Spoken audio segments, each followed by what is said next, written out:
Hello, my name is Gerald Simon. I'm the president and founder of Music Motivation. And every Tuesday I come out with what I call Theory Tip Tuesdays. It's a fun way to understand the theory and what we do with it. I created my company, Music Motivation, primarily focusing on three main areas. The one I call Theory Therapy, the second, Innovative Improvisation, and the third is Creative Composition. And so the first one is what I like to address and deal with every Tuesday with my Theory Tip Tuesday. And the theory therapy is exactly what it states. It's therapy for those who have not enjoyed theory, who haven't learned to love it. I was one of those weird kids who would spend my paper route money buying music theory books or trying to understand more about this theory that we talk about. So let's talk about what the theory is, and then I'd like to explain what we can do with the theory once we know the theory. So to begin with, today we're going to talk about first, second, third, fourth, fifth intervals. We are also going to talk about triads. The triad is a three-note chord. So we're going to talk about the C major triad, the C minor triad, the C diminished triad, and the C augmented triad. They're all three-note chords, is what they are. So let's talk about these intervals, and then we'll talk about what we can do with them. Once we understand the theory, how can we take our knowledge of the theory to the next level? So to begin with, let's talk about first, second, third, fourth, fifth intervals. Now, I'd like to tell students just to think of first, and then here just to think of a blocked second, blocked third, blocked fourth, and blocked fifth interval. 1, 2, 3, 4, 5. Okay? Pretty simple. And we're just breaking it down just like that. So watch my hands up here. My C major chord, if you notice, this is a triad, okay? Because the tri, T-R-I, stands for 3. I have 3 notes in my chord. Well, here's my fifth interval, if you notice. Now, the technical term is a perfect fifth interval, okay? But this is, I just tell students, it's a blocked fifth interval, perfect fifth interval if you want to be technical, okay? And this is a blocked third. Now, the technical term is a major third interval. If I combine the blocked fifth and the major third, put them together, that creates a C major chord. Not too difficult. There's my C major chord. Now, we call them blocked because we're playing them all together at the same time. If I play them separately, that is broken. Blocked and broken, we have the difference between the two, okay? Now, what I like to tell students, and this is how I help students understand and know some of their chords. As we practice, I have them say first, second, third, fourth, fifth, fifth, fourth, third, second, first. And I have them practice doing what I call the blocked, okay, or the technical term would be harmonic. This would be harmonic second, harmonic third, harmonic fourth, harmonic fifth, harmonic fourth, harmonic third, harmonic second. Okay? Again, just like that. Now, of course, technically, if we wanted to talk about it, they call it harmonic because it's creating harmony. Melodic is when we break them apart. Remember how we said blocked third? Well, the broken third is when we break it apart. So I have the students practice doing all of their harmonic or blocked intervals and then their broken intervals as well. Okay, those are the melodic intervals. Well, I have the students practice that, and then we talk about the chords. C major, C, E, G. Well, if I take the third interval, 1, 2, 3, and I lower that down half a step, then I have a C minor, okay? There's my C minor. C major, C minor. Okay? Now if I want to, I can go with the C diminished, where I take the fifth interval and I go down half a step as well, okay?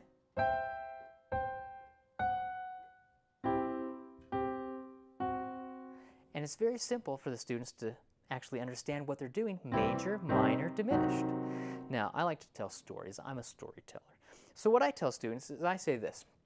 Pretend that you, and I play C, and 2 of your friends are walking down the hall at school.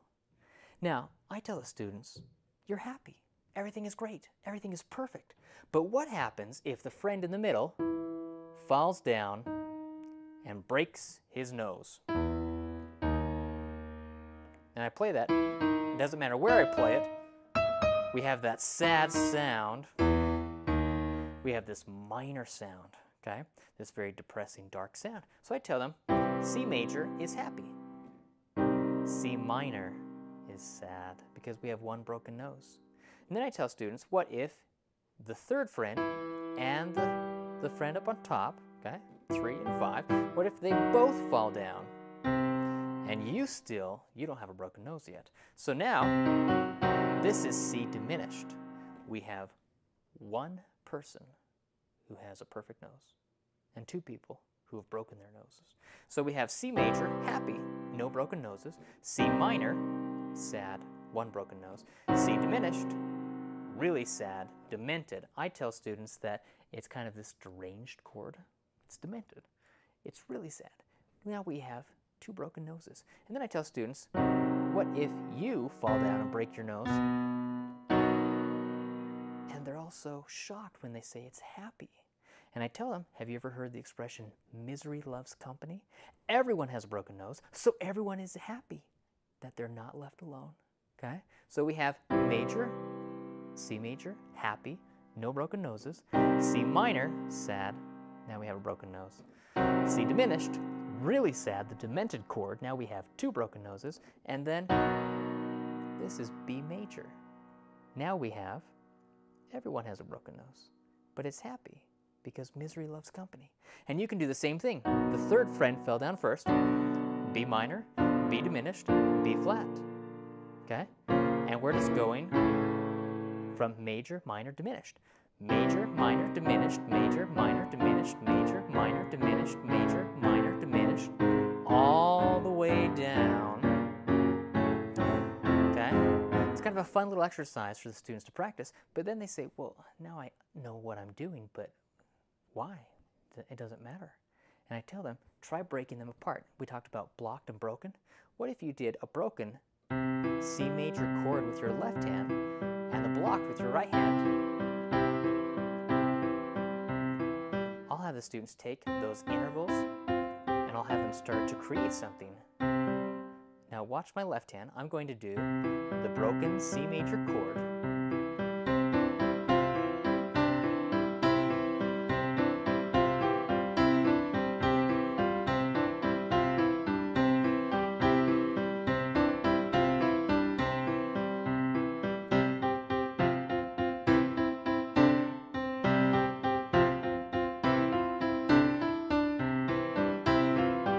Now, I'm just creating a song on the spot, okay? It's pretty easy to do, but with my right hand, I was doing a lot of 5th, 4th, 3rd, 2nd, 1st intervals. See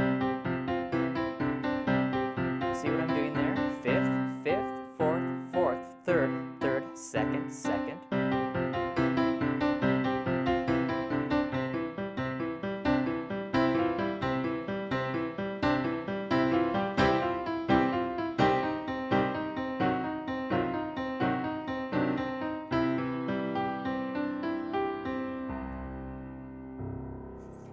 I even had some of the minor, some of the diminished chords. And again, I just broke them apart. Watch my left hand again. There's the C major chord. This is happy, okay? Breaking it apart. Then I go to C minor, break it apart. Go to C diminished, break it apart. C major, C minor, C diminished.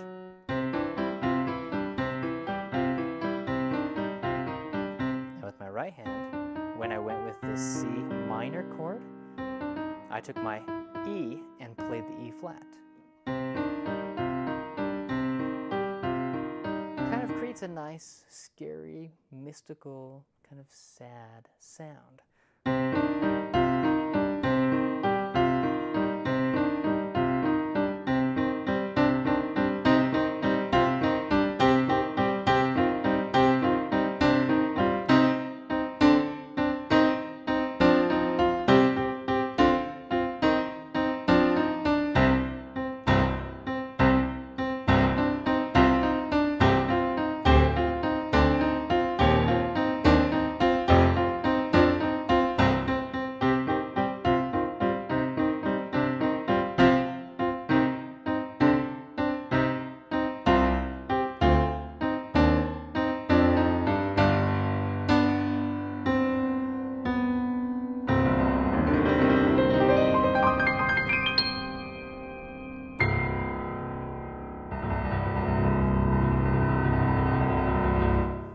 Hope you've had fun with this Theory Tip Tuesday. Again, it's very, very simple to take these intervals, first, second, third, fourth, fifth, and even try adding that E flat in there to make it sound cool.